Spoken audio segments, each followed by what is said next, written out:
Vender las cosas que eran de todos a precio bobo, a precio de nada. Firmó un contrato de compra de gas en el año 2008, durante 20 años comprarle gas a un intermediario que se llama Unión Fenosa, que es una empresa española del rey Juan Carlos. Entonces les vamos a comprar por 20 años gas, a precios exorbitantes. Imagínate, tú compras el gas o te cuestas comprarlo en Perú 56 centavos de dólar el millón de BTU, y aquí se lo estamos comprando en promedio a $8 el millón de BTU. O sea, es un negocio redondo de estos funcionarios del gobierno. Y esta empresa compra el petróleo en Perú también, digo, el gas lo compra en Perú también, no son productores España. Sí, no es un intermediario, como acá decimos, es un coyote. O sea, Elías Ayú fue el que le dio las bases de la licitación a Unión Fenosa, pero primero ya había amarrado Unión Fenosa el contrato en Perú con el presidente Alan García, que era el presidente de Perú, y tuve oportunidad de estar en Perú. Está un escándalo porque no hay gas para el consumo de allá y lo están vendiendo al extranjero. Entonces pierde Perú, pierden los mexicanos y gana esta multinacional que es Unión Fenosa. El contrato es por 20 años. Todo lo que se robó con la privatización de las empresas estatales resulta espectacular, realmente espectacular en el sentido más literal. Es un sombrío espectáculo de corrupción y de vendepatrismo, ¿no? Así de sencillo, o sea, vender las cosas que eran de todos a precio bobo, a precio de nada. Leo, por ejemplo, este recorderis que me llena de ira retroactiva, inútil, sí, pero ira. Por ejemplo, la empresa Solgas, filial de Petroperú, fue vendida en el año 92 por el gobierno de Fujimori a $7,5 millones de dólares al consorcio chileno Lipigas Codigas. 7,5 millones te vendo Solgas. Muy bien, ¿qué hicieron los chilenos? Los chilenos, 4 años después, agarraron la empresa que habían comprado a $7,5 millones y se la vendieron a $58 millones a un tercero. O sea, en 4 años pasaron de $7,5 millones a 58 millones, 7 veces el valor pagado originalmente. Este es un ejemplito chiquitito de cómo nos portamos los peruanos con lo que debería ser de todos. Y el caso Shell es un caso actualísimo y particularmente conmovedor. Y Humberto Campodónico, el columnista económico del diario La República, lo acaba de recordar. Y yo lo he invitado aquí para que le explique a los televidentes de la manera más didáctica y breve posible qué cosa es esto de Shell, porque él tituló su columna "Lo que la Shell nos regaló se va a México". Yo lo leí y dije, no puede ser, esto no puede ser, pero sí puede ser. Como decía Alejandro Romualdo, no puede ser, señor, pero hay testigos. Buenas noches. ¿Qué tal, César? ¿Cómo estás? Muchas gracias por estar aquí. Cuéntanos, ¿cómo es esto? La Shell nos regaló una cosa, bueno, nos regaló entre comillas, se fue. ¿Y qué hemos hecho con eso? Bueno, la Shell vino en los 80 y estuvo en el lote 88, invirtió cerca de $200 millones, encontró una buena cantidad de gas, unos 6 billones de pies cúbicos, y en la negociación con el primer gobierno, el presidente García, no hubo acuerdo y entonces se fue y ese gas revirtió al Estado. 10 años después, en el 96, la Shell regresó y estuvo perforando por $200 millones más, o sea, como 400 millones, y tampoco llegó a acuerdo con el gobierno de Fujimori. Hay una serie de motivos que lo explican. Por lo tanto, ese gas, esos 6 o 7 billones de pies cúbicos, revirtieron gratis al Estado. El Estado sacó una licitación. La plata tenía la Shell, ¿no? Que podía explorar por 400 millones y luego no me gusta tu cara, viejo, me voy. Así es, ¿no? Y nos dejó ahí 400 millones. Nos dejó 400 millones. Entonces el gobierno, fue Fujimori en el 2000, que sacó esto a licitación y la Buena Pro la ganó un consorcio llamado Consorcio Camisea, donde está Plus Petrol, Hunt Oil, SK y otras empresas. Y ellas son las que han traído de ahí en adelante el gas a Lima mediante los gasoductos. Sucede que por esas cosas del azar o del destino, en el año 99-2000 Shell estaba explorando otro lote adyacente al 88, el llamado 56, y encontró ahí reservas más pequeñas, pero unos 2 a 3 billones de pies cúbicos diarios, 2 billones de pies cúbicos, y tampoco los pudo explotar, porque eran muy pequeñas esas reservas como para hacer otro ducto, y no podían usar el primer ducto porque ese tenía exclusividad. Entonces también revirtieron al Estado. Entonces tenemos ahí como 70 millones de dólares adicionales que la Shell invirtió y que también revirtió al Estado. 470. Exactamente. Muy bien. ¿Y qué pasó? Muy bien, entonces comenzó la explotación del lote 88 y en el 2003, 2004, un consorcio que luego se forma, que se llama Perú LNG, y junto con el consorcio del lote 88 dicen, bueno, vamos a tratar de exportar este gas a México, ¿no? El gas del lote chico, del lote 56. Entonces se hace toda una serie de cambios en las leyes porque había problemas con la exportación, y sucede lo siguiente, que es que para hacer un contrato no solamente se puede hacer, digamos, por 8 años o por 9 años, tiene que ser a largo plazo y por una cantidad de gas determinada. Entonces, como no había suficiente cantidad de gas en el lote pequeño, se cambiaron las leyes para que el lote grande, el lote 88, que era destinado exclusivamente para el mercado interno, le preste, entre comillas, gas al lote 56. Para que se vaya a México. Para que se vaya a México. Y eso es lo que ha sucedido. En estos momentos, de los 8.8 billones de pies cúbicos de reservas, 4.2 ya están comprometidos con México y solamente 4.6 quedan para el Perú. Entonces, en este momento viene el gasoducto del sur, que quiere gas para Puno, para Cusco, para Arequipa, para Juliaca, para Hilo, que son sectores pobres que necesitan energía. No hay. No hay porque ya, o sea, solamente se puede negociar o contratar un gas que tiene reservas probadas. O sea que el gas que descubrió Shell, que nos entregó gratis porque se largó, porque así de ricos son los de Shell, o eran por lo menos, ese gas ahora se va a México. La mitad. Porque así lo decidió el consorcio. Bueno, lo que sucede que es compró lo que había dejado Shell. Bueno, en realidad no lo compró. ¿Cómo? No lo pagó. O sea, simplemente en el primero hubo un contrato, porque ya el gas estaba descubierto, o sea, no hubo ningún riesgo. Correcto, pero entonces ¿no pagaron por eso? Bueno, lo que sucede es que cuando exploten el gas y los líquidos pagan una regalía de 37%. Pero no le han dado al Estado peruano los 400 millones que costó la exploración que hizo Shell. No. ¿Esa inversión? No, para nada. Y no solamente es eso, sino que se le han dado condiciones especiales, no se ha pagado. ¿Pero somos idiotas o somos ladrones? Bueno, ese dinero supuestamente... Pero no me ha respondido, Humberto, no me ha respondido. ¿Somos idiotas o somos ladrones? Bueno, a mí me parece que tan idiotas no pueden ser. Ah, ya está respondido. No pueden ser. No, entonces, lo más preocupante es que este gas, que además se puede vender barato, porque ya estaba encontrado, tiene un precio de $1.50, $2, cuando Bolivia, por ejemplo, a Argentina, a Brasil, se lo vende a 6. Y lo que tiene que ver es con el hecho que el Estado está ausente, no regula. Ahora esto se lo tenemos que agradecer a Alejandro Toledo, ¿no? Fundamentalmente. Esta traición energética se la debemos a don Alejandro Toledo y a don Pedro Pablo Kuczynski. Bueno, en gran medida ellos son los que estaban en las responsabilidades en ese momento. Claro, porque ellos son los que hicieron Bueno, y a la vez... Y a este gobierno que no ha hecho nada por corregir esta canallada energética. Bueno, antes quisiera puntualizar que también fue al Congreso en la época de Toledo, y también en el Congreso pasó la modificación de la ley. Y con o sea que el Congreso dijo chicheño. Así es. El Congreso permitió el cambio. Y se autorizó que Perupetro renegocie con el lote 88 para que pueda prestar las reservas, entre comillas, prestar. Se renegoció y se hizo. O sea, es una cosa que francamente de una audacia, como yo no he visto en mucho tiempo. De una audacia, pero una audacia suicida, ¿no? Así es. Porque me voy a quedar sin gas, se lo voy a dar a México. O sea, eso es del chavo. Bueno, es que sucede que aquí hay una mentalidad puramente exportadora.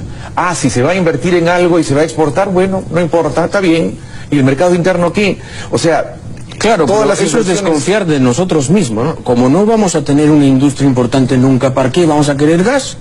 No, las proyecciones son de que las industrias, por ejemplo, ya está contratada la petroquímica, están todas las centrales eléctricas, Exacto. que están ahora paradas para seguir porque ya no hay gas para ellas. O sea que si la empresa que maneja esto se pone firme y dice no renegocio contigo Estado peruano y si me fastidias me voy al CIADIS y se pone brava, lo que vamos a tener que hacer al final va a ser importar gas, teniendo gas. Pero pienso, bueno, hay varias salidas que justamente asesores legales están estudiando y una de ellas es que a pesar de las modificaciones que han habido, la ley sigue siendo la ley y la ley dice que el mercado interno nacional tiene que estar abastecido, aún si hay contratos. Claro. Pero y la estabilidad jurídica, como dice el ministro de Energía, Así lo es. escuché el otro día, dice, la estabilidad jurídica, no podemos tocar Pero la con estabilidad jurídica. Con ese criterio Argentina, que le faltó gas y le estaba exportando a Chile, y le dijo, señores, lo siento mucho, no les puedo seguir exportando gas porque primero son los pues, argentinos. Tienes toda la razón, pero por eso que invocando ese Argentina nos criterio- ganó 6-0. Bueno, También, ¿no? También es cierto. bueno, acá tenemos que reforzarnos mucho. Reforzarnos mucho y limpiar la política, ¿no? Así es. Limpiar la política de tanta cochinada. Realmente esto es una cochinada, ¿no? Y yo creo que lo que han dicho recientemente los gobiernos regionales, sobre todo del Macrosur, donde han exigido que una certificación de las reservas para ver cuántas efectivamente hay, donde también han dicho que se anule todo aquello que hace que el gas se exporte y que exigen que el presidente de la República se pronuncie el 28 de julio sobre este tema, porque el gobierno está negociando, dice que está negociando, pero no hay transparencia, no sabemos qué. Lo que tiene que ser... El ministro no sabe decir qué cosas está Porque si se negociara, por ejemplo, el monto de la regalía, el monto de la regalía puede subir un poco, pero es tan bajo el precio que nos pagan. Mira, nos quieren pagar 50 centavos de dólar por el pie cúbico que exportan, y aquí se paga unos 50 para la eléctrica y 2.50 para los industriales. O sea, el gas que se va, además que nos deja sin gas, se vendería mucho más barato afuera que acá.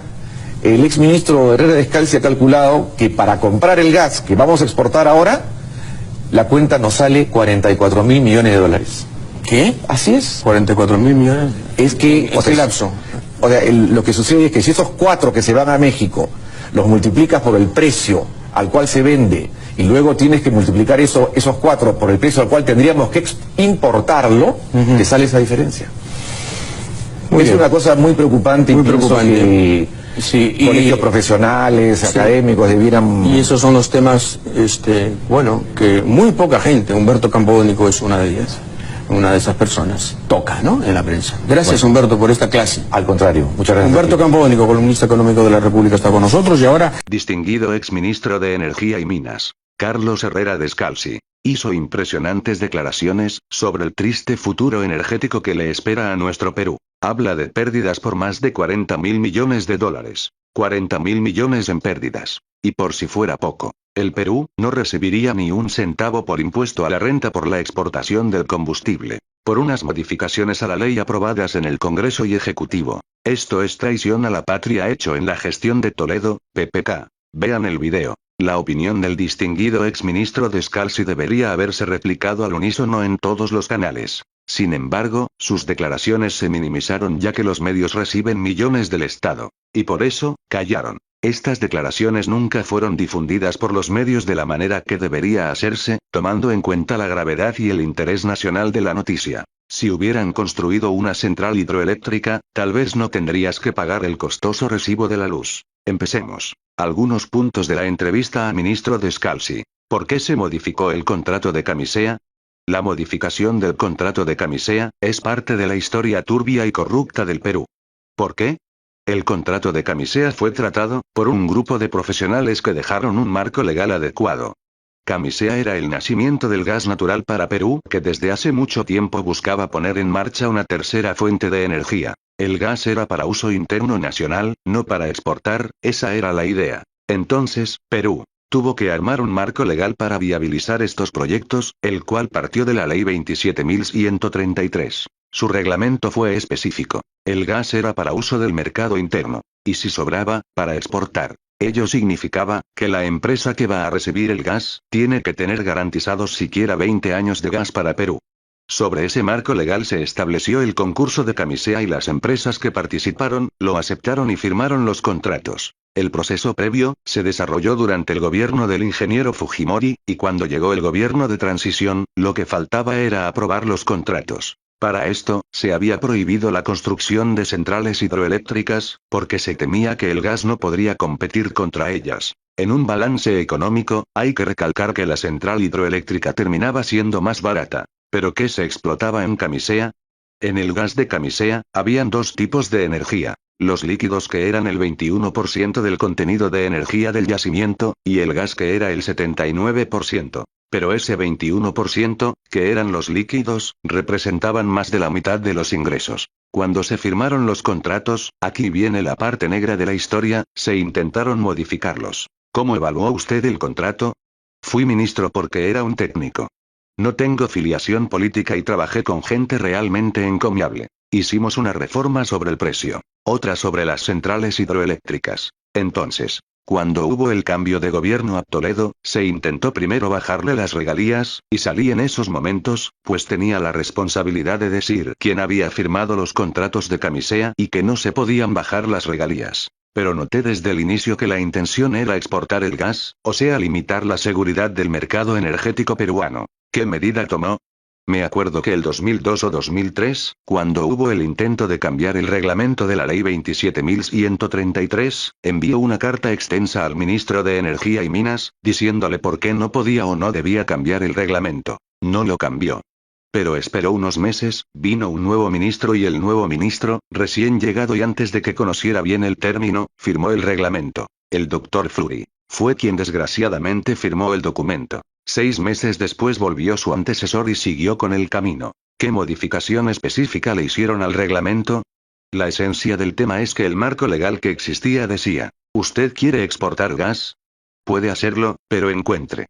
Se cambió la prioridad del mercado interno. O sea, ponga su dinero, ponga dinero de riesgo, explore, encuentre gas y si llega a tener una cantidad de gas suficientemente grande, que asegure 20 años para el mercado interno, y que todavía tiene excedentes, esos excedentes los puede exportar. La exportación no podía comenzar el 2004, tenían que pasar siquiera 5 años, para abastecer el mercado interno por 20 años. Pero ahí recuperaba la mitad de los ingresos, por lo que tenía que pasar otros 20 años, o sea tendría que haber gas para 40 años. Si uno hacía los cálculos y se daba cuenta que las reservas de Camisea cubrían ese horizonte. Sin embargo, el equipo de gente interesado en la exportación no quería invertir dinero en explorar, quería llevarse lo que había en Camisea, querían explotar Camisea y lo que hicieron fue contarles un cuento a los políticos, que les encantó creer. Tanto en el régimen anterior, como el actual, tienen la misma responsabilidad. Comenzaron a salir personas que hablaban al respecto y la prensa peruana presentaba como expertos a personas cuya profesión era derecho.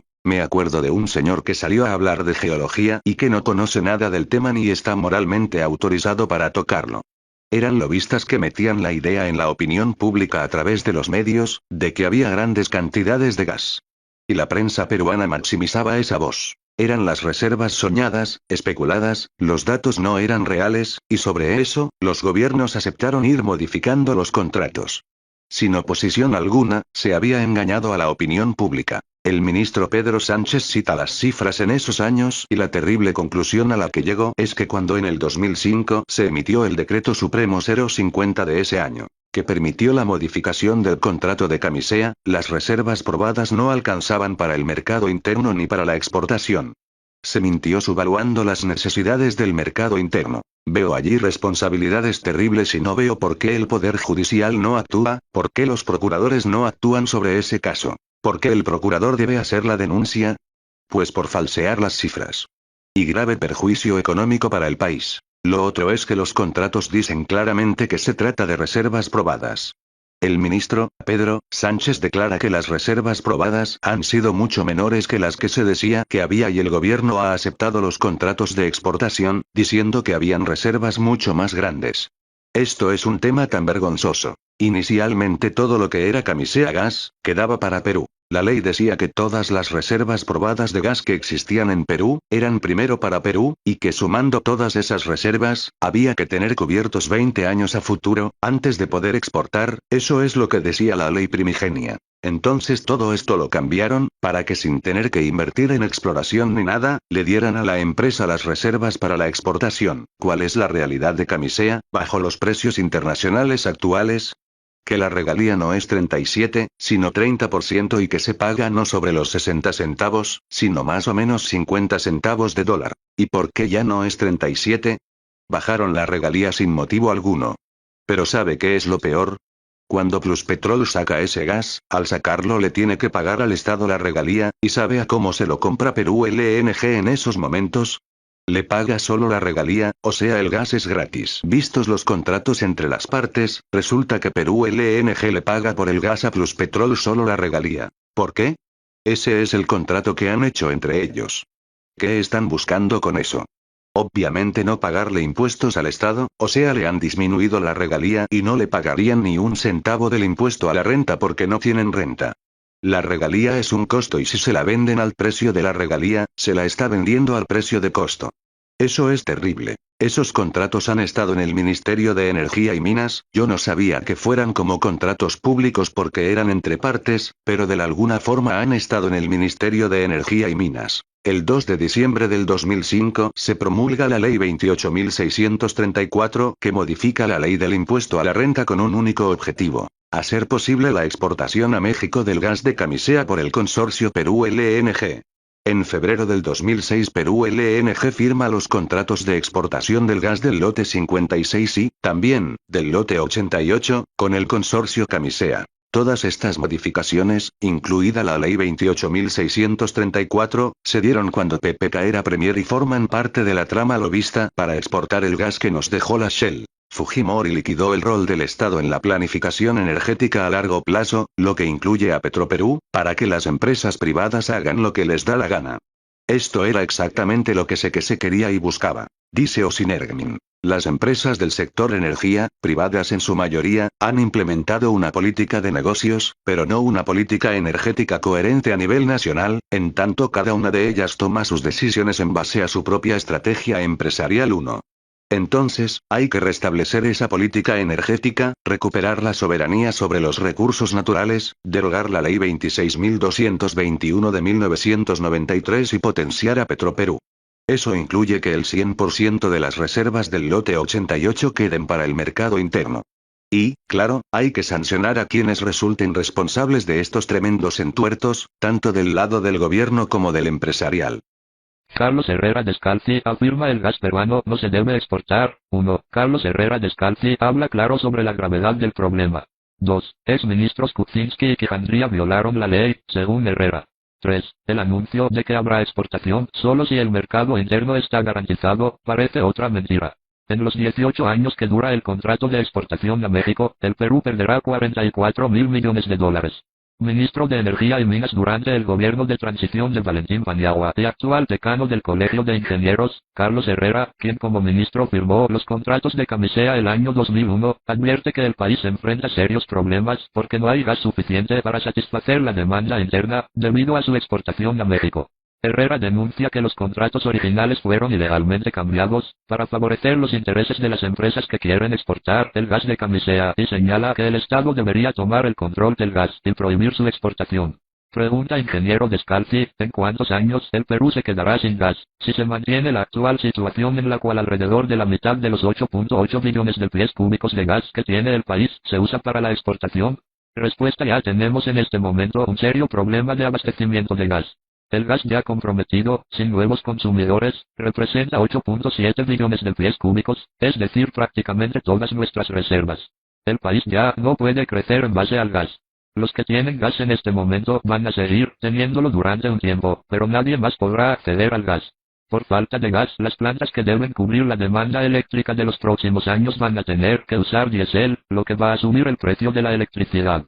Pregunta: ¿cuándo comenzarán a quedarse sin gas la industria, las generadoras eléctricas, que ahora operan con el gas de Camisea? Respuesta: tendrán gas solamente hasta que terminen sus actuales contratos. No hay gas disponible para renovar los contratos existentes. Los contratos de la industria vencen el 2013 y 2014. Las generadoras eléctricas que ya tienen gas se quedarán desabastecidas a comienzos de los años 20. Las dos petroquímicas que hay tienen contratos hasta el 2032 y 2033. El consumo residencial en Lima e Ica tiene gas hasta el 2040. Eso sin incrementar el consumo actual. Pregunta, ¿y para cuántos años nos alcanzaría el gas si se anula la exportación? Respuesta: tomando en cuenta el incremento previsto de la demanda interna para los próximos años, que ahora por la exportación no se puede satisfacer, cada sector tendría gas para 10 años adicionales de lo que tiene ahora. Eso nos daría mayor tiempo para encontrar nuevas reservas y explotarlas. Pregunta, ¿en unos años podemos estar en la paradoja de exportar gas y al mismo tiempo tener que importar gas para satisfacer la demanda interna? Respuesta: así es, lo cual es ridículo. Vamos a exportar gas barato y comprar gas caro. Con un precio internacional de $3,50 por millón de BTU, ahora está por debajo de $3, el Perú vende el gas para la exportación a $0,15. Y con ese mismo precio internacional, que es referencial y al cual hay que agregarle los costos de licuefacción, transporte y regasificación, al Perú el gas le podría costar unos $10 por millón de BTU, que es lo que ahora paga Chile. Esa es la situación a la que nos enfrentamos. Pregunta, ¿cuánto perderá el Perú por exportar el gas de Camisea? Respuesta: en los 18 años que dura el contrato de exportación a México, el Perú perderá $44.000 millones. Pregunta, si no hay gas suficiente para el mercado interno y la exportación, ¿por qué usted, cuando fue ministro de Energía y Minas, firmó los contratos de Camisea permitiendo la exportación? Respuesta: la exportación que nosotros autorizamos era una exportación condicionada, solamente se podía exportar gas si había reservas probadas para satisfacer el mercado interno por un horizonte permanente de 20 años cuantificados año a año. Si un año no se aseguraba el mercado interno por los siguientes 20 años, se cortaba la exportación. Pero eso se cambió durante el gobierno de Toledo por una obligación de abastecer el mercado interno por 20 años fijos, contados a partir del 2005, según el consumo de ese año, sin tomar en cuenta el incremento de la demanda interna. Ese cambio ha permitido que ahora se pueda exportar gas.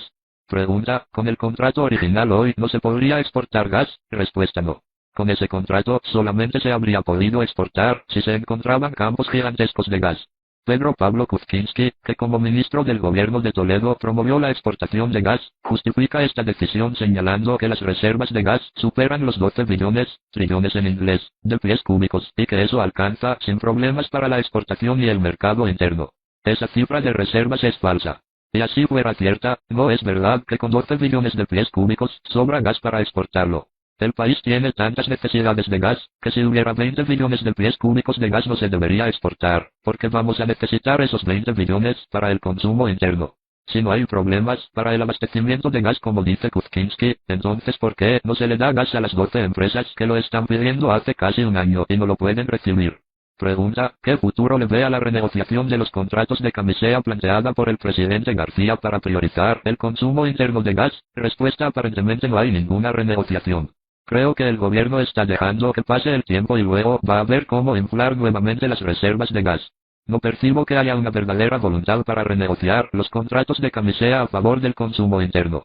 El gobierno no tiene una política energética. Los anuncios del presidente en este tema son absolutamente erráticos, son marchas y contramarchas. Pregunta, ¿la única forma de que el país pueda pensar en un desarrollo a base del gas es prohibiendo su exportación? Respuesta: así es. No estamos en condiciones de exportar gas. Pregunta, ¿es posible cambiar los contratos de Camisea para anular la exportación? Respuesta: sí. Un país debe respetar sus compromisos, pero las empresas tienen que respetar la ley, y la ley peruana señala que primero es el mercado interno. Las empresas están violando la ley porque están priorizando la exportación.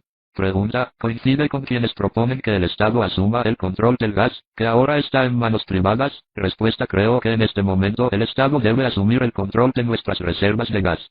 Los incumplimientos de la ley por parte de las empresas y las mentiras sobre la cantidad de reservas justifican la intervención del Estado. Respuesta, el cambio de la matriz energética a gas, alentado por este gobierno y el de Toledo, ha terminado siendo una farsa. Respuesta: sí, ha sido una farsa que nunca tuvo un rumbo definido y fue solamente una forma de llenarse de palabras sin saber qué se podía hacer. En Camisea ha habido una profunda corrupción. Pregunta, los exministros Pedro Pablo Kuczynski y Jaime Quijandría fueron los dos personajes claves durante el gobierno de Toledo para los cambios que favorecieron a las empresas que explotan el gas de Camisea. Respuesta: así es. Kuczynski ha sido asesor de Untoil, empresa norteamericana que participa en la explotación y exportación del gas de Camisea. Como asesor de Untoil preparó la oferta de exportación del gas de Camisea que esa empresa presentó al Estado peruano y luego, como ministro, se sentó al otro lado de la mesa a discutir en representación del Estado lo que él había preparado para Untoil. Es ahí que se hacen los cambios a favor de Untoil, facilitando la exportación de gas. Quijandría fue asesor de TGP, transportadora de gas del Perú, y como ministro de Energía y Minas, favoreció al consorcio Camisea. Pregunta, la entrega a Perú LNG, exportadora del gas, del lote 56, descubierto por SEI, y que luego revirtió al Estado cuando esta empresa se retiró del país, ¿fue irregular? Respuesta, ese lote se había guardado para que sea la reserva estratégica del país, nunca se debió entregar. El gobierno de Toledo lo entregó a dedo para la exportación a Perú LNG, donde Untoil tenía el 70%. Luego de hacerse con ese lote, Untoil le vendió a Repsol el 20% de su participación en Perú LNG en $325 millones. El gran activo de Perú LNG para esa venta era el lote 56, con reservas probadas, y que Perú LNG recibió sin invertir nada. Cuando hace 2 años en Argentina se descubrió el pago de sobornos realizados por las empresas Skanska y Techint, se reveló que esas habían pagado sobornos en el Perú por $1.800.000. Pregunta, ¿cree que esos sobornos están vinculados a Camisea, teniendo en cuenta que Skanska ha hecho varias obras de este proyecto, como la planta de licuefacción del Pisco, y Techint construyó el gasoducto y participa en el consorcio Camisea? Respuesta, cuando veo que en Camisea se cambió la ubicación de la planta de licuefacción para ponerla en la zona de amortiguamiento de la reserva de Paracas, lo que le ahorró a la empresa entre 50 y 100 millones de dólares. Que se cambiaron los contratos para favorecer a las empresas con la exportación de gas, que se adelantó el impuesto a las tarifas eléctricas por el uso del gasoducto cuando este todavía no estaba listo, lo que le permitió a Techint recaudar unos 100 millones de soles, y otras cosas. Me parece que todo apunta a Camisea. Pregunta, ¿cuánta corrupción ha habido alrededor de Camisea? Respuesta, ha habido una profunda corrupción. No puedo decir que Camisea está podrido, pero se ve podrido, huele a podrido y sabe a podrido. Lo ocurrido con el lote 56 y los cambios de los contratos de Camisea harían empalidecer de envidia al faenón de los Petroaudios. Entrevista del periodista Carlos Noriega.